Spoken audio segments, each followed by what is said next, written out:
वक्रतुंड महाकाय सूर्यकोटी समप्रभ निर्विघ्नं कुरु मे देव सर्वकार्येषु सर्वदा. ओम नमो नारायणाय. सगळ्यांना माझा मनापासून नमस्कार. खालच्या भागामध्ये आपण बघितले भगवंतांचा चौथा अवतार नरसिंह अवतार, त्याबद्दल आपण अनेक गोष्टी जाणून घेतल्या आणि आज आपण वळणार आहोत भगवंतांचा पाचवा अवतार श्री वामन अवतार याकडे. हा अवतार आता बहुतांशी लोकांना माहिती असते की वामन अवतार म्हणले की प्रत्येकाच्या डोळ्यासमोर एकच कथा येते की 3 पावले भगवंतानी भगवान विष्णूनी वामन अवतार घेऊन बलिराजाकडे 3 पावले जमीन मागितली. 2 पावलामध्ये त्यांनी सगळे व्यापून टाकले आणि 3रं पाऊल त्याच्या डोक्यावर ठेवलं. बस एवढीच कथा किंवा इतकाच आपल्याला त्याच्याबद्दलचा संदर्भ माहित असतो किंवा थोडीफार अजून काही पुढची कथा माहिती असते. पण हा अवतार किंवा ही कथा इथेच संपत नाही. याच्या मागे अनेक अर्थ आहेत, अनेक कथा आहेत किंवा अनेक आपल्यासाठी गूढ संदेश पुराणाने दिलेले आहेत, जे कलियुगासाठी अत्यंत आवश्यक आहेत. तर आपण त्या दृष्टिकोनातून या अवताराकडे आता बघणार आहोत. हा अवतार भगवंतांचा, हा अवतार भगवान विष्णूंचा पाचवा अवतार भक्ती, धर्म, नम्रता, वचन पालन, अहंकाराचा त्याग आणि संपूर्ण आत्मसमर्पण याचा अद्भुत संदेश देणारा अवतार आहे. भगवंतांच्या या अवतारामध्ये भगवंतांनी कोणाचाही वध केला नाही, कोणाबरोबरही युद्ध केलं नाही, पण तरीही भगवंतांना हा अवतार घ्यावा लागला. कशासाठी हा अवतार घ्यावा लागला, हीच कथा आपल्याला इथे नीट समजून घ्यायची आहे. या कथेमध्ये पहिल्यांदा फक्त मी थोडक्यात आपल्याला सांगतेय, बाकी तर सविस्तर आपल्याला सांगणार आहे. या अवतार घेण्याच्या मागे मुख्य उद्देश होता भगवंतांचा, भगवान विष्णूंचा, एका महान राजाच्या, अतिशय सद्गुणी सद्वर्तनी राजा होता, एका भगवान भक्तांच्या वंशाचा तो वंश होता तो, पण त्याच्या मनामध्ये निर्माण झालेला सूक्ष्म अहंकार भगवंतांना दूर करायचा होता. म्हणून हा अवतार भगवंतांनी घेतलेला होता. म्हणून हा अवतार आपण नेहमी लक्षात ठेवायचे की हा कोणाचा वध किंवा कोणाशी युद्ध करण्यासाठी झालेला नाही. आता थोडस आपल्याला प्रत्येक अवताराच्या वेळेला थोडासा मागचा भाग समजून घ्यावा लागतो. मी अगदी थोडक्यामध्ये सांगणार आहे की हा जो महाबली राजा जो आहे, हा हिरण्यकश्यपूचा वंश आहे. भक्त प्रल्हादांचा मुलगा विरोचन आणि त्यांचा मुलगा महाबली राजा, म्हणजे भक्त प्रल्हादाच्या वंशामध्ये जन्म झालेला आहे महाबली राजाचा. महाबली राजाच्या संदर्भामध्ये सांगण्याच्या आधी बाकीची थोडीशी मी कथा आपल्याला सांगते, ती बहुतेक सगळ्यांना माहिती आहे, पण मी सांगतेय. हिरण्यकश्यपू अत्यंत बलवान होता, पण त्याच्या वंशात तो हिरण्याक्षामुळे तो विष्णुद्वेष्टा झालेला होता आणि त्याच्यानंतर त्यांनी पूर्णपणे विष्णू विरोधामध्ये कारवाया सुरू केलेल्या होत्या. भगवान विष्णूंचे नाव कोणीही घ्यायचे नाही. पण असं म्हणणाऱ्याच्याच घरामध्ये एक महान विष्णू भक्त जन्माला आलेला होता, भक्त प्रल्हाद. हे बघून त्याच्या मनातला राग वाढत होता आणि त्यांनी आपल्या मुलावर आपल्या मुलाचा अनन्वित छळ केला. तरीही भक्त प्रल्हादाच्या तोंडातून नारायणांचं, भगवंतांचं नाव जात नव्हतं आणि शेवटी भक्त प्रल्हादासाठी भगवान विष्णूंनी भगवान नरसिंह रूपामध्ये सगळ्यांच्या समोर दर्शन दिले त्याचे आणि हिरण्यकश्यपूचा वध केला. अशा या भक्त प्रल्हादांच्या कुळामध्ये महाबली राजाचा जन्म झालेला होता. महाबली राजाला कोणी महाबळी म्हणतं, बळीराजा म्हणतं, कोणी महाबली म्हणतं, दोन्हीही उच्चार चालतात. महाबली राजाच्या मध्ये आपल्या आजोबाचे सगळे गुण आलेले होते, सगळे गुण त्याच्यामध्ये आलेले होते. तो पराक्रमी होता, सत्यप्रिय होता, दानशूर होता, प्रजावत्सल होता. त्याच्यामुळे त्याच्या प्रजेमध्ये सगळीकडे सुख समृद्धी नांदत होती. कोणीही तिथे दुःखी नव्हते. तो प्रत्येकांच्या बाबतीमध्ये न्यायपूर्वक वागायचा. त्यामुळे सगळी प्रजा त्याच्यावर अतोनात प्रेम करत होती. पण आपण इतिहासामध्ये बघतो, आपण पण बघितलेला आहे इतिहास. मागचं पुराण जरी नाही आपण बघितलं, तरी आपला इतिहास आपण बघितलेला आहे. म्हणजे आपले आई वडील आजोबा आजी यांनी आपल्याला सांगितलेल्या कथा ज्या आहेत, त्यामध्ये आपण बघितलेलं आहे की इतिहासामध्ये सामर्थ्य, यश आणि वैभव ज्या वेळेला वाढायला लागते, त्यावेळेला सूक्ष्मपणे अहंकार मनामध्ये वाढायला सुरुवात होती आणि काही काळानंतर त्याचा प्रचंड वटवृक्ष होतो. बळीराजाच्या मनामध्ये काहीसे असेच घडायला लागलेले होते. त्याने अनेक युद्धे जिंकली. शुक्राचार्य, दैत्यांचे गुरु शुक्राचार्य यांच्या मार्गदर्शनाखाली त्याने अनेक यज्ञ केले आणि अनेक यज्ञांमुळे त्याचे तेज, पुण्याईमुळे त्याचे तेज, सामर्थ्य वाढत होते. त्याची कीर्ती दशदिशांना पसरलेली होती आणि त्याने याच्यातून स्वर्गावर आक्रमण केले. स्वर्गावर आक्रमण केल्यानंतर देवतांनी प्रतिकार करायचा प्रयत्न केला, पण बळीराजाच्या सामर्थ्यापुढे त्यांचा निभाव लागला नाही आणि देवराज इंद्रांचा पराभव झाला. त्यामुळे देवतांना आणि देवराज इंद्रांना स्वर्ग सोडून निघून जावे लागले. स्वर्गलोक, त्याचे वैभव आणि त्यांची सत्ता बळीराजाच्या अधिपत्याखाली आली. येथे एक महत्वाची गोष्ट आपण समजून घेतली पाहिजे. बळीराजा अधर्मी नव्हता. त्याच्या पणजोबांसारखा, तो हिरण्यकश्यपू सारखा अधर्मी नव्हता, दुष्ट नव्हता. त्यांनी कधीही कुठल्या ऋषी मुनींना त्रास दिला नाही. मग परत एवढं सगळं होतं, चांगलं होतं, बळीराजाच्या बाबतीमध्ये कुठलीही वाईट गोष्ट नव्हती. आपल्याला हा प्रश्न पडू शकतो की मग भगवंतांना अवतार का घ्यावा लागला असेल? कारण बऱ्याच वेळेला काय होतं की सृष्टीमध्ये केवळ चांगुलपणा पुरेसा नसतो. कधी कधी समतोल राखावा लागतो. वाईट आणि चांगली ही दोन्हीही प्रवृत्ती यावी लागते, असावी लागते. तेव्हाच सगळ्यांना आपल्याला दोन्ही मधला फरक समजतो. जर सगळं चांगलं चांगलं असेल तर आपल्याला वाईट मधून काय नको, काय ठेवायचं नाही, काय सोडून द्यायचं हे कसं कळणार? किंवा नुसतं सगळं वाईटच असेल तर चांगुलपणा आपल्याला कधी कळणार? की चांगुलपणाचं महत्व काय हे कधी कळणार? म्हणून भगवंत दोन्ही सृष्टीचा समतोल राखण्यासाठी दोन्हीही गोष्टी ठेवतात. तसेच झालेले होते काहीसे की बळीराजाच्या बाबतीमध्ये सगळे व्यवस्थित होते, पण समतोल राखावा लागणार होता. जेव्हा कोणत्याही एका शक्तीकडे सगळे अधिकार एकवटतात, तेव्हा विश्वाचा समतोल बिघडतो. धर्म म्हणजे कायम चांगले वागणे असे नाही, तर सृष्टीतले संतुलन टिकवणे हे देखील आहे. आणि म्हणून भगवंतानी बळीराजाचा नाश करण्याचा निर्णय नाही घेतला. इथे त्याचा कुठेही बळीराजाचा वध झालेला नाहीये. तर त्याच्या जीवनामध्ये आध्यात्मिक परिवर्तन भगवंतांना घडवून आणायचे होते. स्वर्ग गमावलेल्या सगळ्या देवता अत्यंत दुःखी होत्या, कारण त्यांचं स्वर्गस्थान त्यांचं गेलेलं होतं. त्यांना आता सगळा प्रश्न पडलेला होता की आपण काय करायचे, कुठे जायचे, परत आपले सामर्थ्य कसे मिळणार, हे सगळ्या विचारामध्ये सगळ्या देवता होत्या. आणि सगळ्या देवता त्यानंतर आपल्या माता अदितीकडे गेल्या. आपल्या पुत्रांची ही दयनीय अवस्था पाहून माता अदितीचे हृदय अत्यंत व्याकुळ झाले.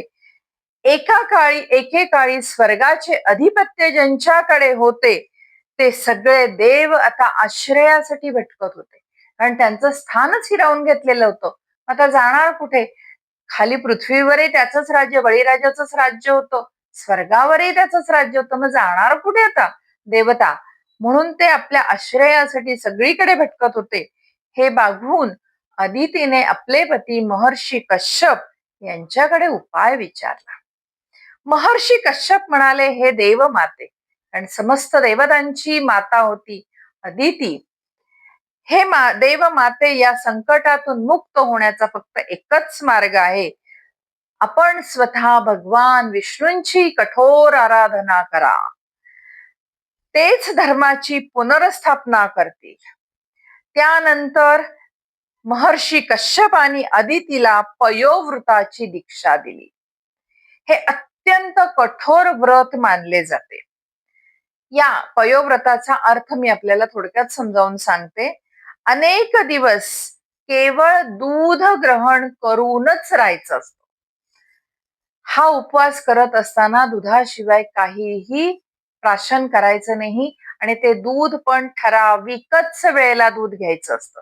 म्हणजे दिवसभर आता उपवास केलाय, मी उठल्यापासून झोपेपर्यंत दूध पीत राहते आणि मग मी पयोव्रत करते असे म्हणून चालत नाही. अगदी ठराविकच त्याची तो तेवढाच ग्लास भरून प्यायचं. म्हणजे आता आपल्या भाषेमध्ये मी ग्लास म्हणते, पात्र असायचं त्यावेळेला. तेवढंच पात्र भरून दूध प्यायचं आणि ठराविक वेळेलाच, म्हणजे 1 किंवा 2 वेळेलाच ते दूध प्यायचं. अगदी कमी असायचं ते. भरपेट पिऊन, आता जर आपण असं म्हटलं तर कोणीतरी म्हणाल, हा काय ते फार काय अवघड नाहीये. मी दिवसभर दूध पीत राहते किंवा राहतो आणि हे तर सोपी गोष्ट आहे मग मला हे करायला. तर असं नव्हतं. खूप कमी प्यायलं जायचं ठराविक पात्रामध्ये, ठराविक मर्यादेपर्यंत आणि ठराविक वेळेलाच ते प्यायलं जायचं. अनेक दिवस आधी तिने केवळ दूध ग्रहण करून उपवास केला. तिने मन, वाणी आणि कर्माने भगवान नारायणांचे चिंतन केले. नुसतं दूध पिऊन नाही, तर अखंड नारायणांची आराधना तिने केली. दिवस आणि रात्र तिच्या मुखी फक्त भगवन नाम होते. आईच्या हृदयातली वेदना आणि भक्तीचा आर्त स्वर अखेरीस वैकुंठामध्ये पोहोचला.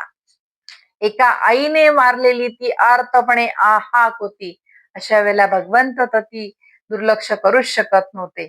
भगवंतानी ती आर्त हाक ऐकली आणि एके दिवशी त्यांचा कश्यप ऋषींचा आश्रम दिव्य प्रकाशाने उजळून निघाला आणि त्या तेजातून स्वतः भगवान विष्णू अदिती समोर प्रगट झाले. शंख, चक्र, गदा, पद्म धारण केलेले त्यांचे दिव्य रूप बघून अदिती आणि कश्यप ऋषी नम्रतेने त्यांच्या चरणी नतमस्तक झाले. अदिती अश्रुपूर्ण नेत्रांनी भगवंतांना म्हणाली, प्रभो, मला कोणतेही वैभव नको, मला कोणतेही दुसरे वरदान नको, फक्त आपण धर्माचे रक्षण करा आणि माझ्या पुत्रांना त्यांचे गेलेले स्थान परत मिळवून द्या.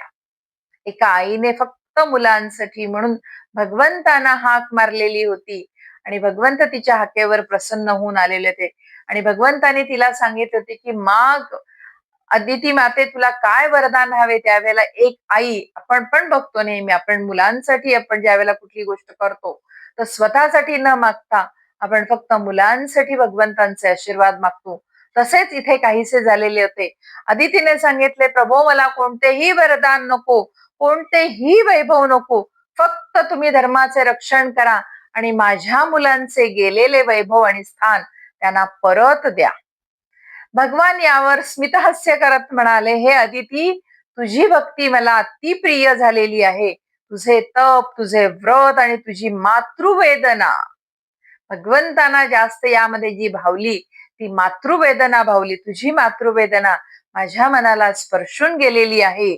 मी स्वतः तुझ्या पोटी अवतार घेणार आहे. महद भाग्य होतं माता अदितीचे की तिच्या पोटी प्रत्यक्ष भगवंत जन्माला येणार होते. भगवंतांचे हे वचन ऐकून माता अदिती आणि कश्यप ऋषी अतिशय धन्य झाले. देवलोकामध्ये ही सगळी बातमी देवलोकामध्ये पसरली. देवलोकामध्ये आनंदाची लहर पसरली. देवतांना समजले की आता त्यांच्या उद्धाराची वेळ जवळ आलेली आहे.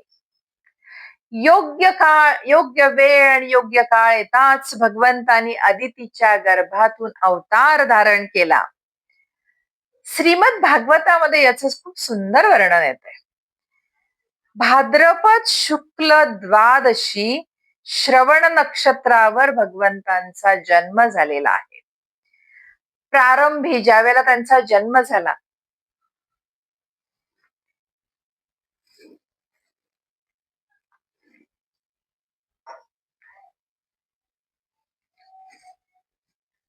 ज्या वेळेला हा जन्म झाला भगवंतांचा, त्यावेळेला पहिल्यांदा भगवंतानी आपले चतुर्भुज रूप स्वरूप चतुर्भुज स्वरूप प्रगट केलेले होते.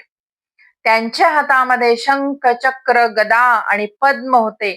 वक्षस्थळावर श्रीवत्स चिन्ह होते. कौस्तुभमणीच्या तेजाने संपूर्ण महर्षी कश्यपांचा संपूर्ण आश्रम उजळून निघालेला होता. माता आदिती आणि महर्षी कश्यप भगवंतांची स्तुती करायला लागले होते. परंतु काही क्षणच हे दृश्य भगवंतांनी दाखवलं आणि काही क्षणात भगवंताने ते आपले विराट तेज, विराट रूप लपवले आणि एका लहान तेजस्वी बटूच्या रूपामध्ये ते प्रगट झाले. याच रूपाला आपण वामन रूप म्हणतो. हाच तो अवतार भगवंतांचा वामन अवतार. या वामन अवताराला, भगवंतांच्या वामन अवताराला आपण काही क्षण मनासमोर आणूयात आणि त्याला नमस्कार करूयात. भगवंतांच्या जन्माची वार्ता देवलोकामध्ये पसरली.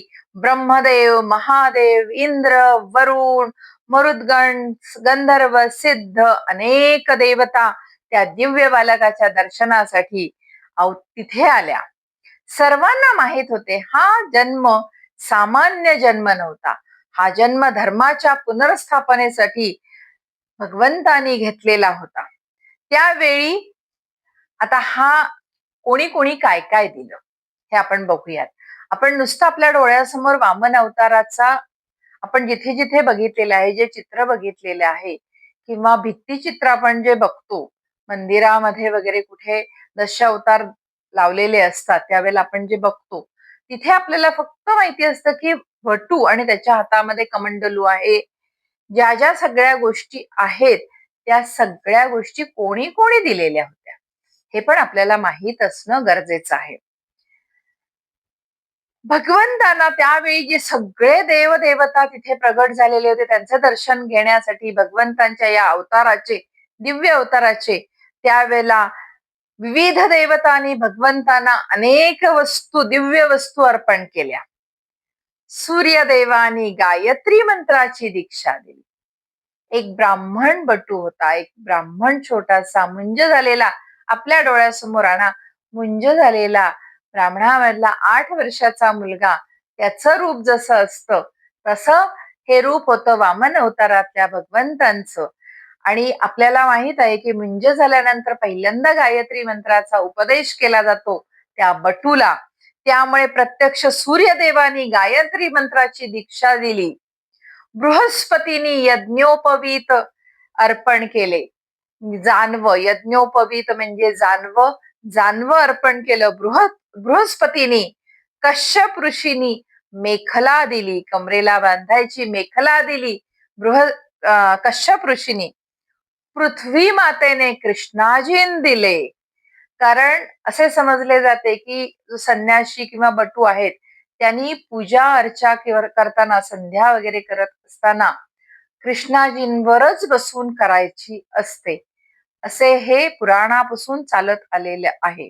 त्यामुळे पृथ्वी मातेने कृष्णाजीन अर्पण केले. ब्रह्मदेवानी कमंडलू दिला, आपण नेहमी बघतो कमंडलू दिला, ब्रह्मदेवाने दिलेला होता. सरस्वती मातेने जपमाळ दिली आणि त्यानंतर जप करायचा असतो, गायत्री मंत्राचा जप करायचा असतो म्हणून त्यासाठी जपमाळ दिली सरस्वती मातेने. कुबेराने भिक्षापात्र दिले. ज्या वेळेला मुंज होते त्यानंतर पूर्वी असे चालायचे की गुरुकुलामध्ये राहायला जावे लागायचे आणि तिथे शिक्षण घेतले जायचे. तर त्यावेळेला भिक्षापात्र असायचं की भिक्षा मागितली जाते. आजही ज्यांच्या बहुतांशी सगळ्यांना हे माहिती आहे, हा विधी माहिती असतो. मुंज झाल्यानंतर प्रथम आई भिक्षा घालते, मुलगा बटू भिक्षा मागतो आणि त्यावेळेला पहिल्यांदा आई भिक्षा घालते आणि नंतर बाकीचे सगळे घालतात. ते जे भिक्षापात्र असते, आता ती झोळी आपण करतो पण त्यावेळेला कुबेराने एक भिक्षापात्र दिलेलं होतं. भिक्षापात्र साधारण असं थोडस लंबट आकाराचं ओव्हल शेप सारखं असतं भिक्षापात्र, तसं ते भिक्षापात्र असतं. पण आता आपण मुंजीमध्ये वगैरे बघतो त्याऐवजी ती झोळी केलेली असते, त्या झोळीमध्ये भिक्षा घातली जाते. अतिशय कौतुकाचा छान सोहळा आजकाल खूप छान पद्धतीने मुंजीचा सोहळा केला जातो. देखणा असतो, प्रदर्शनी असतं. छान कौतुक करतात त्या मुंजीच्या. तो विधी असतो त्याचं कौतुक सगळ्यांनी अतिशय सुंदर केलेलं मी अनेक मुंजी बघितल्या. त्याच्यामध्ये मला पण जाणवलं, की आजकाल खूप त्याच्यामध्ये वेगवेगळ्या पद्धतीने त्याचं कौतुक केलं जातं बटूचं, बटूच्या आई-वडिलांचं. छान हा आहे. असो, कुबेराने भिक्षापात्र अर्पण केले. काही पुराणानुसार माता पार्वतीने स्वतः प्रथम भिक्षा दिली वामनांना. किती विलक्षण प्रसंग होता तो. संपूर्ण विश्वाचा स्वामी एक लहान ब्रह्मचारी मुलाच्या रूपामध्ये तिथे उभा होता आणि सगळ्या देवता त्याच्या सेवेसाठी तत्पर होत्या. खरंच खूप सुंदर, अतिशय सुंदर. म्हणजे मी सांगत असताना माझ्या डोळ्यासमोर पण ते दृश्य येत होतं, की किती सुंदर दृश्य असेल ते, किती सुंदर त्या वेळचा तो म्हणजे रूप असेल किंवा सगळे देवदेवता भगवंतांच्या समोर उभे आहेत आणि भगवंताने एका छोट्याशा लहान बटूचे रूप घेतलेले आहे. भगवानांनी उपनयन संस्कार पूर्ण करून ब्रह्मचर्याचा स्वीकार केला. त्यांच्या हातात दंड, कमंडलू आणि छत्र होते. डोक्यावर छत्र असतं, आपण ते बघतो, नेहमी बघत असतो आपण. त्यांच्या जे काही आपण चित्र बघतो त्याच्यामध्ये ह्या गोष्टी आपल्याला आवर्जून लक्षात येतात. म्हणून मी आधी आपल्याला सांगितलं की कोणी कोणी काय काय दिलेले होते. बाहेरून ते साध्या ब्राह्मण कुमारासारखे दिसत होते, पण त्यांच्या अंगातून निघणारे तेज हजारो सूर्यासारखे झळकत होते. याच वेळी त्यांना समजले की बली राजा नर्मदा नदीच्या तीरावर भृगुकच्छ क्षेत्रात भव्य अश्वमेध यज्ञ करत आहे. आता पुढची कथा आपल्याला भरपूर म्हणजे सगळ्यांनाच माहिती आहे, म्हणून अति सविस्तरपणे मी सांगणार नाहीये. थोडक्यामध्ये पुढची कथा मी सांगणार आहे आपल्याला. वामनांना माहित होते की बळीराजा केवळ पराक्रमी राजा नाहीये, तर तो महान दानवीर देखील आहे. त्याच्या यज्ञामधून कोणीही याचक रिकामा परत जात नाही. सुवर्ण, रत्ने, गायी, वस्त्रे, भूमी, असंख्य संपत्तीचे दान तिथे केले जात होते. भृगुकच्छ येथे सुरू असलेला तो अश्वमेध यज्ञ वैभव, शिस्त आणि वेदमंत्रांच्या घोषाने भरून गेलेला होता. हजारो ऋत्विज, ब्राह्मण, ऋषी, विद्वान तिथे उपस्थित होते. यज्ञकुंडातून निघणाऱ्या आहुतींचा सुगंध सर्व दिशांना पसरलेला होता. अशा वेळी यज्ञ मंडपाच्या, आता खूप सुंदर वर्णन येत आहे. पुराणामध्ये अतिशय सुंदर वर्णन करत असतात. खरंच म्हणजे जे लिहून ठेवलेलं असतं ते आपण जर शांतपणे ऐकायला लागलो तर थोड्या वेळाकरता आपण त्या काळामध्ये जातो. इतकं सविस्तर आणि सुंदर वर्णन करून ठेवलेलं आहे. अशा वेळी यज्ञ मंडपाच्या प्रवेशद्वाराजवळ एक विलक्षण तेज प्रगट झाले. सगळ्यांचे ते तेज इतकं दिव्य होतं की क्षणात तिथे यज्ञाच्या वेदीजवळ बसलेल्या लोकांचे लक्ष त्या प्रवेशद्वाराकडे गेले. प्रवेशद्वाराजवळ एक लहानसा ब्राह्मण कुमार हातामध्ये कमंडलू, दंड, छत्र घेऊन हळूहळू यज्ञ वेदीकडे येत होता, यज्ञ स्थळाकडे येत होता. त्याच्या मुखावर विलक्षण तेज होते, विलक्षण शांतता होती, एक मोहक हास्य होते. त्याच्या प्रत्येक पावलाबरोबर तिथले वातावरण अधिक अधिक पवित्र होत चाललेले होते. उपस्थित ऋषी मुनी स्तब्ध झाले. काही ना तो सनत कुमारांपैकी एक वाटायला लागला, कारण तो बटू होता. त्यामुळे त्याचं ते दिव्य तेज सगळं बघून काही ना असं वाटलं की सनत कुमारांपैकी, 4 कुमारांपैकी एक तर नाही आला इथे. काही ना त्याच्यामध्ये स्वतः भगवंत दिसायला लागले. जशी दृष्टी असते, जशी दृष्टी आणि भाव असतो तसे तसे समोर आपल्याला दिसते. अनेकांच्या मनामध्ये त्याच्याकडे बघून भक्तिभाव निर्माण झाला. बलिराजाने देखील त्या तेजस्वी ब्राह्मण कुमाराला बघितले आणि क्षणात तो आपल्या सिंहासनावरून उठला, पुढे गेला, नम्रतेने त्यांचे चरण त्यांनी धरले विधीपूर्वक त्यांचे स्वागत केले. त्याने बलिराजाने त्या ब्राह्मण कुमाराचे स्वागत केले. स्वतःच्या हाताने त्यांचे पवित्र चरण धुतले आणि ते पवित्र जल त्याने आपल्या मस्तकावर धारण केले. यज्ञ मंडपातील सगळेजण हा प्रसंग अतिशय आश्चर्याने आणि भक्तिभावाने बघत होते. बलिराजा हे सगळे झाल्यानंतर भगवान वामनांना म्हणाला, त्याला माहित नव्हते की हे भगवंत आहेत, त्याला फक्त एक समोर छोटासा बटू आलेला आहे एवढेच कळत होते. तो म्हणाला, बलिराजा म्हणाला, हे ब्राह्मण कुमारा, आज माझा यज्ञ आणि ही जागा धन्य झालेली आहे. आपल्या आगमनाने माझे जीवन पवित्र झालेले आहे. आपण जे काही मागाल ते मी आनंदाने आपल्याला देईन. सुवर्ण, गायी, रत्ने, भूमी, हत्ती, घोडे, संपूर्ण राज्य देखील मागितले तरी देखील मी आपल्याला आज द्यायला तयार आहे. माझ्या दारातून कधीही कोणी रिकामे जात नाही. ब्राह्मण कुमार भगवान वामन हे सगळे ऐकून मंदस्मित करत म्हणाले, राजन, मला तुझ्याकडून फार काही नको आहे. माझ्या 3 पावलामध्ये जेवढी जमीन बसेल बस तेवढीच जमीन मला हवी आहे. हे शब्द ऐकताच सगळेजण हे दृश्य बघत होते आणि हे शब्द ऐकताच सगळीकडे आश्चर्याची एक असं सगळेजण आश्चर्याने बघायला लागले. छोटासा 8 वर्षाचा बालक आहे हा, याची 3 पावलं म्हणजे अशी कितीशी जमीन होणार आहे. बलिराजा पण हे ऐकून हसत हसत म्हणाला, हे ब्राह्मण कुमारा, तुम्ही अत्यंत लहान आहात म्हणून तुम्ही अशी माझ्याकडून मागणी करत आहात. मी त्रैलोक्याचा अधिपती आहे. हा अहंकार त्याच्या मनामध्ये त्याच्या शब्दातून तो परत प्रगट झालेला होता. मी त्रैलोक्याचा अधिपती आहे, माझ्याकडे अमाप संपत्ती आहे आणि तुम्ही फक्त माझ्याकडून 3 पावलंच जमीन मागताय.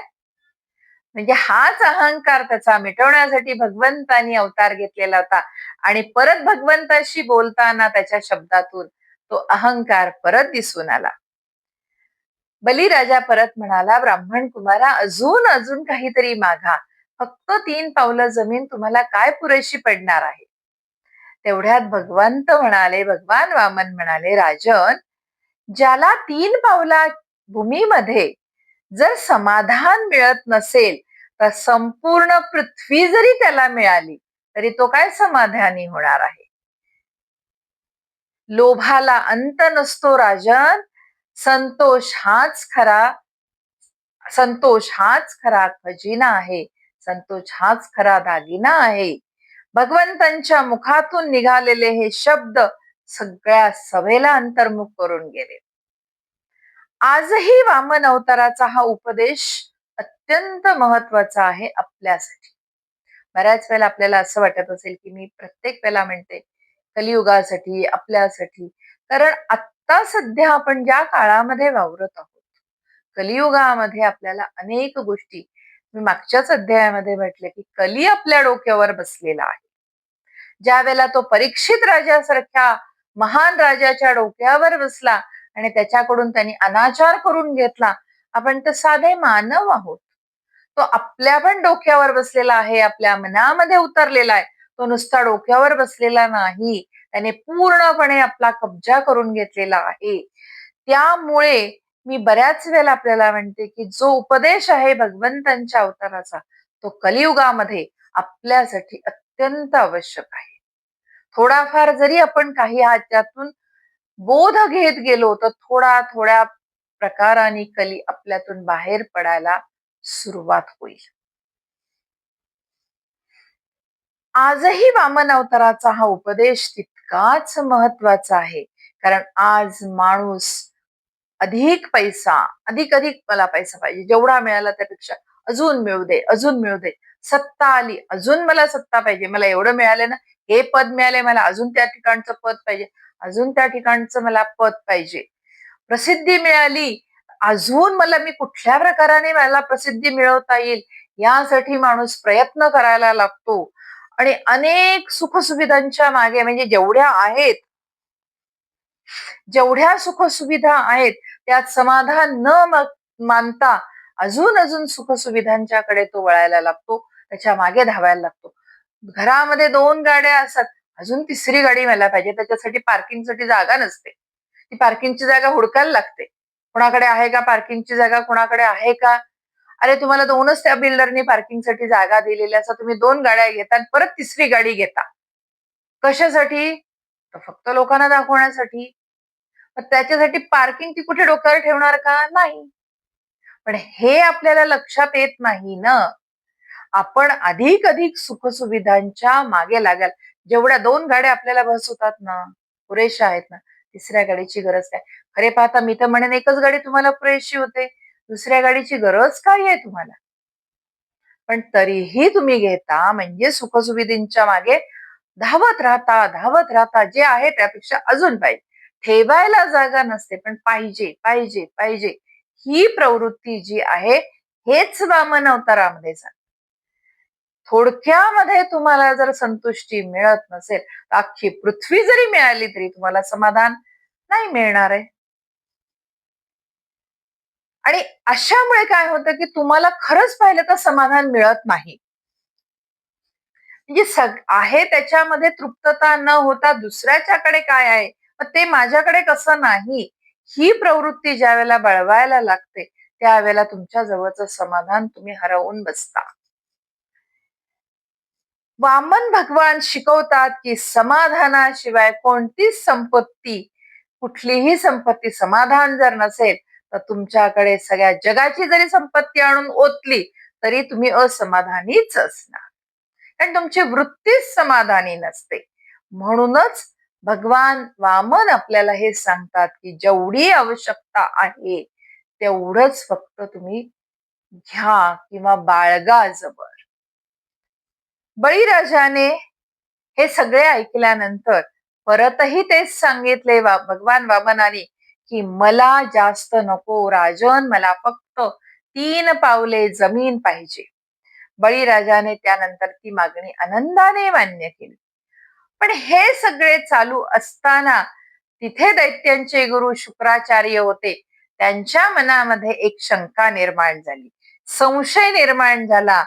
आणि त्यांनी आपल्या दिव्य दृष्टीने बघितले, त्यावेळेला त्यांना दिसले, की तिथे भगवान वामन अवतारामध्ये प्रत्यक्ष भगवान विष्णू आहेत.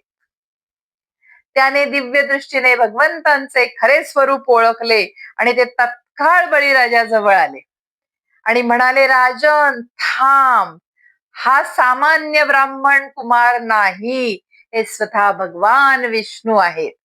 देवतांचे कार्य सिद्ध करण्यासाठी म्हणून ते इथे आलेले आहेत.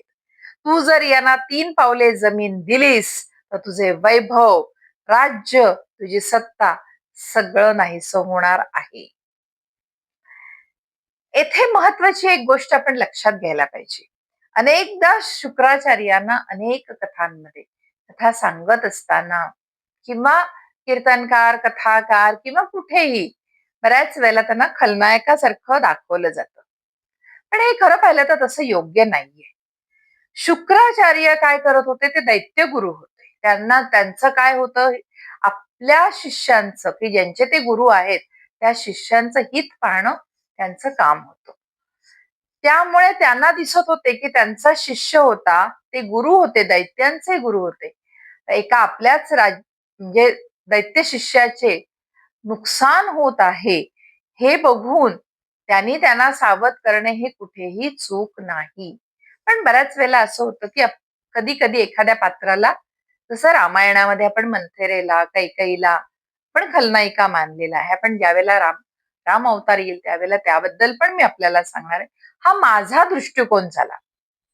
प्रत्येकाचा दृष्टिकोन हा वेगवेगळा असतो. प्रत्येक जण आपापल्या दृष्टिकोनाकडून त्या पात्रांकडे बघतो. मी एक क्षण विचार केला, की शुक्राचार्य वाईट असतील, दैत्यांचे गुरु म्हणून ते वाईट असतील, मी नाही म्हणत नाही. पण या क्षणी ते खलनायक नव्हते. या क्षणी ते फक्त बलिराजाचं हित बघत होते, म्हणून त्यांनी त्याला थांबवलेलं होतं. त्यांनी गुरुधर्म दाखवलेला होता. एका गुरुचं काम असतं आपल्याला आपल्या शिष्याला प्रत्येक संकटातून सोडवणं. त्यांनी तोच धर्म पाळलेला होता. ते त्यांचा धर्म करत होते. त्यामुळे या कथेमध्ये खरे पाहिले तर शुक्राचार्य चुकीचे नाहीत आणि बळीराजा पण चुकीचा नव्हता. दोघेही आपापल्या धर्मानुसार वागत होते. बलिराजाचा धर्म होता की आलेला समोरचा याचक रिकाम्या हाताने गेला नाही पाहिजे, हा त्याचा धर्म होता.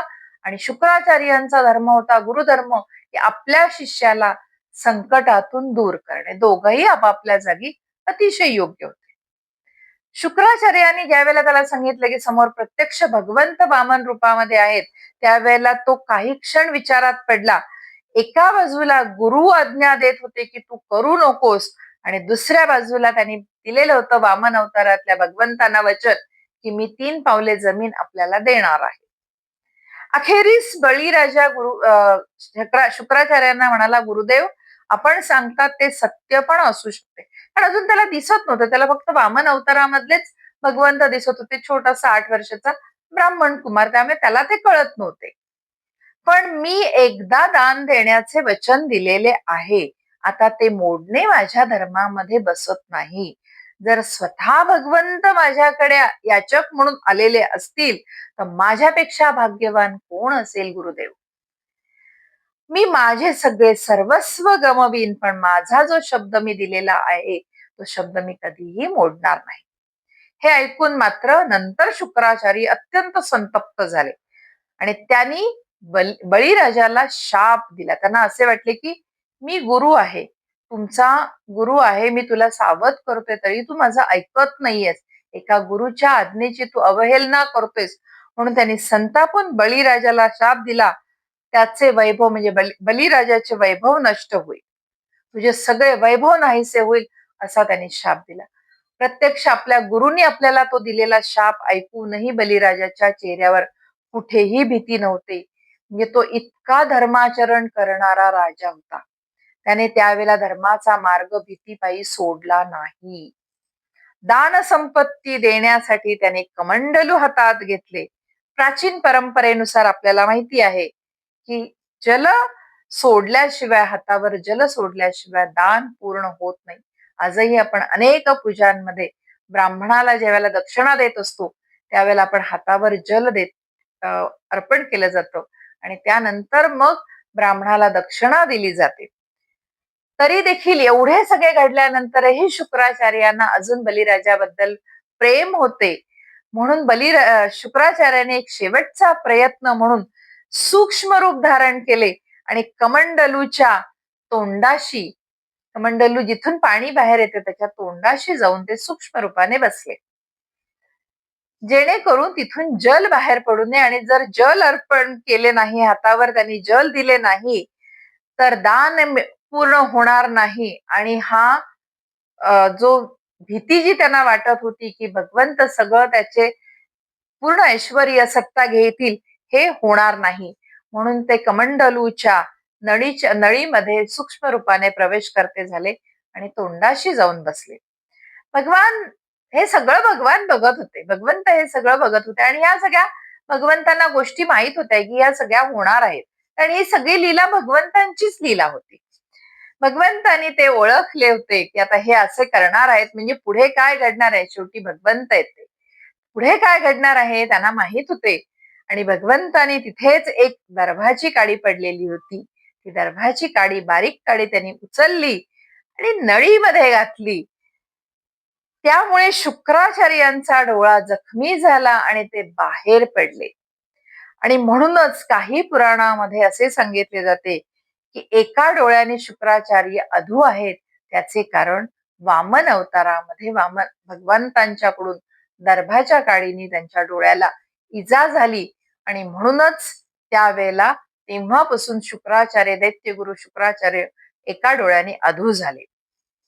अखेर कमंडलूतून ते जसेही जखमी झाल्यानंतर बाहेर आतमध्ये सरकले गेले, जल बाहेर आलं, बळीराजाचे दान अधिकृतरित्या पूर्ण झाले. ज्या क्षणी जल पृथ्वीवर पडले, हातामधून ते पृथ्वीवर पडले, त्या क्षणी संपूर्ण विश्वामध्ये एक अद्भुत परिवर्तन घडायला सुरुवात झाली.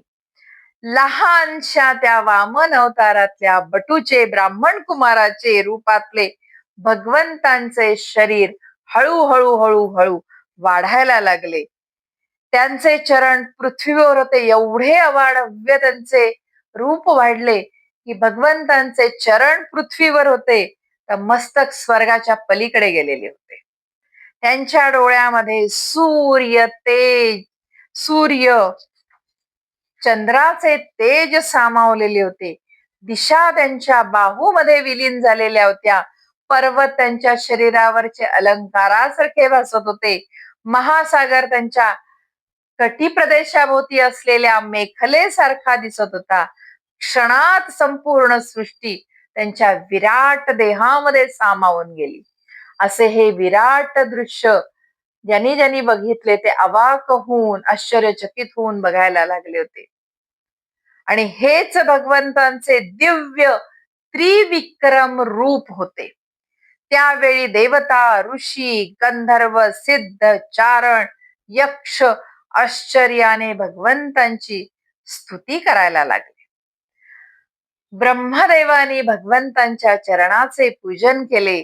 पुराणामध्ये असे एक वर्णन येत आहे की भगवंतांच्या त्या दिव्य चरणावर ब्रह्मदेवानी अर्पण केलेल्या पवित्र जलातूनच पुढे गंगा मातेचा उगम झाला.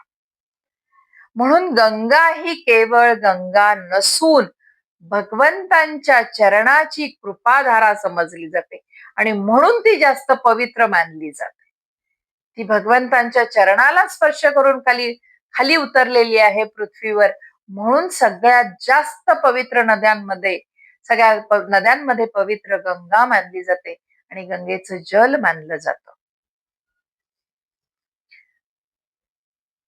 त्यानंतर भगवान त्रिविक्रमानी पहिले पाऊल टाकले. आता 3 पावलं मागितलेली होती, जमीन मागितलेली होती. पहिलं पाऊल टाकलं. त्या पावलामध्ये संपूर्ण पृथ्वी, 7ही द्वीप, समुद्र आणि भुवने व्यापली गेली पहिल्याच पावलामध्ये.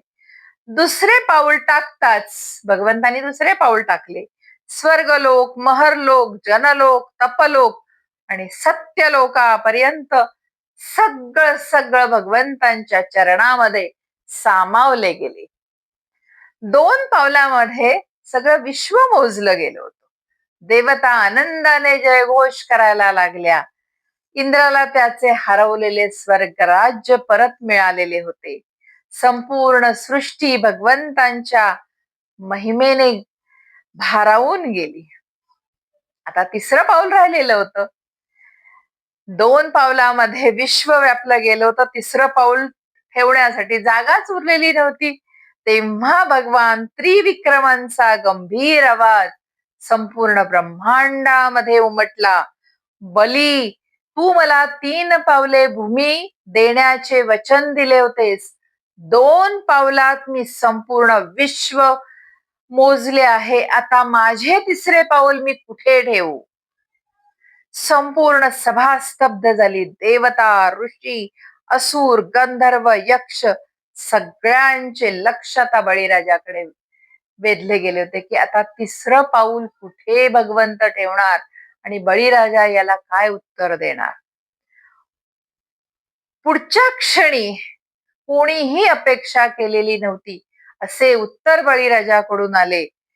याच कारणामुळे संपूर्ण ब्रह्मांडामध्ये बळीराजा नुसता दानवीरच नाही तर भगवंतांच्या महान श्रेणीमध्ये त्याला महान भक्त म्हणून स्थान प्राप्त झाले.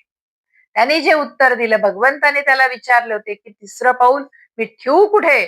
2 पावलामध्ये तर सगळे ब्रह्मांड मी व्यापून टाकलेले आहे. भगवंतां त्रिविक्रमांचा गंभीर आवाज संपूर्ण ब्रह्मांडामध्ये घुमला. 2 पावलामध्ये सगळे व्यापून गेलेले होते विश्व. 3रे पाऊल कुठे ठेवायचे हे विचारल्यानंतर हाच जो प्रश्न होता भगवंताचा, त्याच क्षणी बळीराजाच्या अंतःकरणामध्ये एक अद्भुत परिवर्तन घडायला सुरुवात झाली. ज्याने त्रैलोक्य जिंकलेले होते, ज्याच्या पराक्रमामुळे देवता देखील पराभूत झालेल्या होत्या, ज्याच्या वैभवापुढे इंद्राचे वैभव फिके पडले होते, त्या बळीराजाला आता एक महान सत्य समजले होते हे राज्य आता फक्त ते सत्य अगदी शांतपणे ऐका. भगवंतांना याच कारणासाठी अवतार घ्यावा लागणार होता. बळीराजाला एक महान सत्य समजले, हे राज्य माझे नाही, ही संपत्ती माझी नाही, हे सामर्थ्य माझे नाही, हा देह देखील माझा नाही. ज्याला मी माझ्यामुळे म्हणत होतो, हे सगळं सगळं फक्त भगवंतांचं आहे. क्षणभरात त्याच्या मनामध्ये फक्त सूक्ष्म अहंकार निर्माण झालेला होता, खूप पण नव्हता, सूक्ष्म अहंकार झालेला होता.